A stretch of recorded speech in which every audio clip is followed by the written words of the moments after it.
প্রবাসে ঈদ মানে একরাশ নির্জলা ছিন্ন ভিন্ন হৃদয় ক্লান্ত দেহমন শয়নে রঙিন পোশাকে যে ঈদ ভাসে নয়নে। গোটা বিশ্বের মুসলমানরা এই দিনে আনন্দের জোয়ারে ভেসে ওঠেন। বাংলাদেশি মুসলমানরা বিশ্বের যে প্রান্তেই থাকুক না কেন মুসলিমদের সঙ্গে তাল মিলিয়ে নিজস্ব একটা বলয় তৈরি করতে অব্যাহত রাখে ধর্মীয় কালচার। ধর্মীয় অনুশাসন পালনের জন্য ফ্রান্সের রাজধানী প্যারিসে বাংলাদেশি কমিউনিটির ৩টি মসজিদ রয়েছে। ১৬ জুন রবিবার ফ্রান্সে ঈদ উদযাপিত হয়েছে। প্রতিবার খোলা মাঠে ঈদ জামায়াত অনুষ্ঠিত হলেও আবহাওয়া খারাপ থাকায় এবার সম্ভব হয়নি। ঈদের দিন বাংলাদেশি কমিউনিটির মসজিদে একাধিক ঈদের জামায়াত অনুষ্ঠিত হয়। ঈদের দিনে যারা কাজ করে এদের জন্য আসলে মন থেকে খুবই কষ্ট লাগে, খারাপ লাগে। আমিও একসময় করতাম বা অনেক ঈদ হয়েছে এরকম যে ঈদের নামাজটা শেষ করে সাথে সাথে কাজে যাইতে হয়েছে। তো এখানে হচ্ছে কি আমাদের স্বাধীনতাটা থাকে না, এজন্য যে আমরা অন্যের কাজটা অন্যের করতে হয়, আমরা চাকরি করি, এজন্য এই স্বাধীনতা থাকে না। আবার অনেক ভাইরা এরকম প্রতিষ্ঠানে কাজ করে যে ঈদের দিন এই প্রতিষ্ঠানটা বন্ধ থাকে। তো এরা হচ্ছে লাকি যে এরা একটা সুযোগে একটা বড় ঈদের দিন উপলক্ষে ওরা বন্ধ পায় এবং শান্তিতে নামাজটা পড়তে পারে বা আপনজনদের সাথে মুলাকাত করতে পারে। অনেকের এই সুযোগটা হয় না, ওদের জন্য খুবই খারাপ লাগে।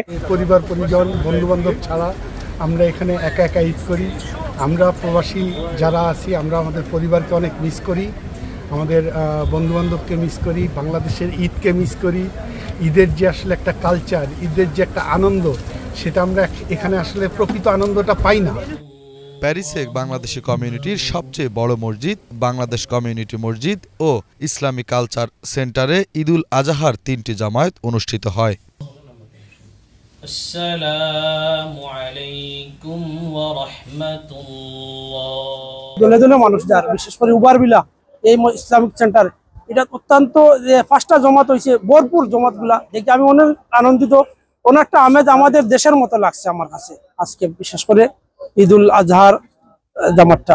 এখানে আসার পরে অনেক বাঙালিদেরকে যখন আমরা পেয়ে গেছি, পাওয়ার কারণে মানে অনেকটা মন প্রফুল্ল হয়েছে বা এটা অনেক আনন্দময় হয়েছে এবং অনেক ভালো লেগেছে। একটু হলেও যদিও পুরোটাই পাই নাই বাংলাদেশের আমেজ, কিন্তু একটু হলেও আমরা বাংলাদেশের আমেজটা একটু পেয়েছি। ঈদের জামায়াতে দলমত নির্বিশেষে সর্বস্তরের বাংলাদেশি ছাড়াও স্থানীয় ও বিভিন্ন দেশের মুসলমানরা অংশগ্রহণ করেন। ফ্রান্স পুরুষদের পাশাপাশি মহিলাদেরকেও দেখা গেছে ঈদ জামায়াতে অংশগ্রহণ করতে। স্বাভাবিকভাবে ইউরোপের কান্ট্রি হওয়াতে ঈদের কোনো ছুটি নেই। ফ্রান্সে বসবাসরত প্রবাসী যাদের ছুটি নেই, নামাজ শেষে তাদের কর্মস্থলে যোগ দিতে হবে বলে আক্ষেপ করেন তারা। Bangla vision news desk.